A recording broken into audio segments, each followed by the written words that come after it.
สบายดีเด้อพี่น้องเฮาสิมาเบิ่งวิธีการจับนกแอ่นเนาะเขาเจ้าเฮ็ดวิธีการจับนกแอ่นเฮาอยากฮู้อันนี้เขาเจ้าจับแล้วก็สิพามาเบิ่งกูเอกก็เคยเห็นเนาะแต่เข้ามาแล้วก็ว่าเสียงหยังมันดังเนาะแต่ก็บ่ฮู้ว่าเขาเจ้าจับนกแอ่นแต่พอไปถามอยู่นั่นเขาเจ้าจับนกแอ่นอันนี้ได้แล้วก็กูเอกสิพามาเบิ่งให้ก็กำลังปลดเอาเนาะมันเป็นตะข่ายตะนางจับนกแอ่นเนาะอยากรู้ว่ามันเป็นแบบใดฮะเด็หลายโตเติบเห็นยังจับนกแอ่นเนาะเด้อได้หลายแต่อันน่ะฮะเด้ขายเงี้ยใดน่ะขายเงี้ยใด50 โต100,000ลองไปปิ้งเนาะ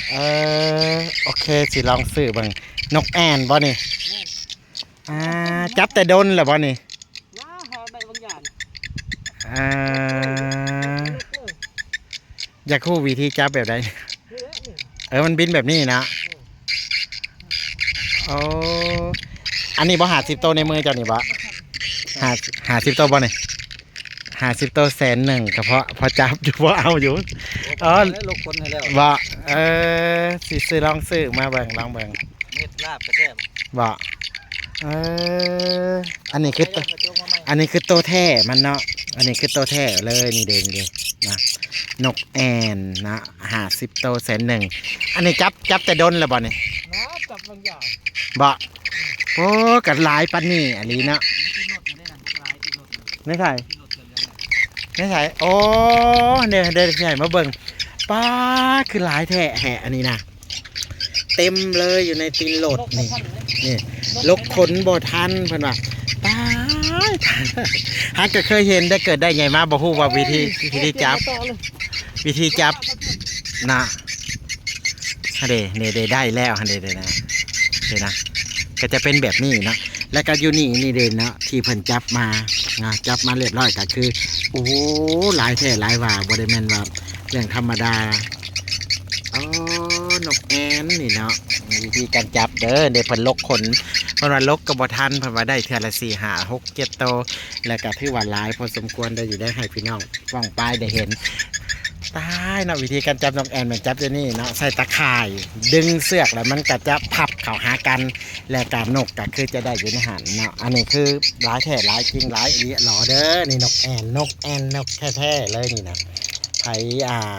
อยากซื้อก็มาซื้อกันได้เนาะ100 โตน่ะ100 โต100,000แล้วก็ครูเอ็นก็เคยเห็นนี่เลยเนี่ยก็สิมาลองน้ำเพิ่นลองเบิ่งว่าวิธีการจับแบบใดเนาะเพิ่นก็จะไปนั่งอยู่นี่แล้วก็ใส่เสียงตัวนี้เสียงนี่บ่แม่นเสียงนกแท้เด้อเพิ่นมีวิธีการเรียกว่าเอิ้นนกมันก็จะบินเข้ามาว่านกมันเสียงนกมันเป็นแบบนี้แล้วกันหลังจากหันมากะมันก็จะลกขนในกระตานี่ก็ยังเต็มอยู่แล้วก็หลายอะไรก็คืออยู่ในตัวนี้เนาะอยู่ในนี่เลยนี่นะตายนี่เต็มอัญญะอยู่ในกรงในล้อรถนี่นะอยู่ในรถนะป้า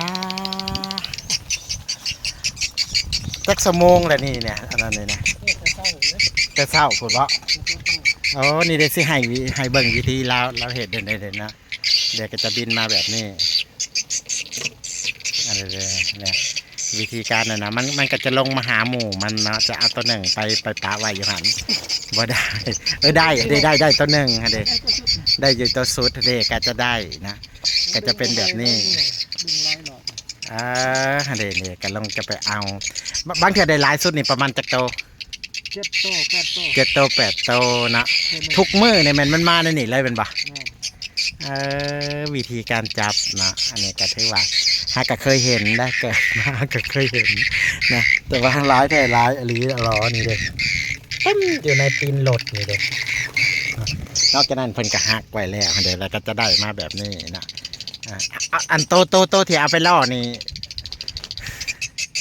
แต่ว่ามันอันหักขามันบอกเลยว่าจะไหนมัดเนาะมัดเฮาหักจะเห็นเสื้อดึงไว้อยู่นี่ได้อีกแล้วนะได้2บัดนี้ได้2 โตเดี๋ยวได้สิหันไปเบิ่งใกล้ๆเด้อได้เบิ่งใกล้ๆเนาะก็ถือว่า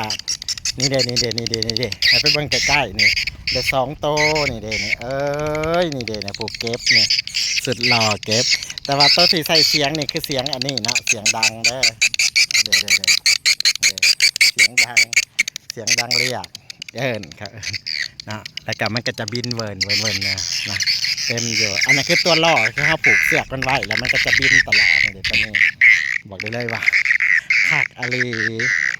เกิดได้ไงมาฮะก็เคยเห็นนี่เด็นี่เด็เต็มอยู่ในกรงเลยนี่ในกรงเลยนี่เด้นะโอเคเท่านี้แหละนะบ๊ายบาย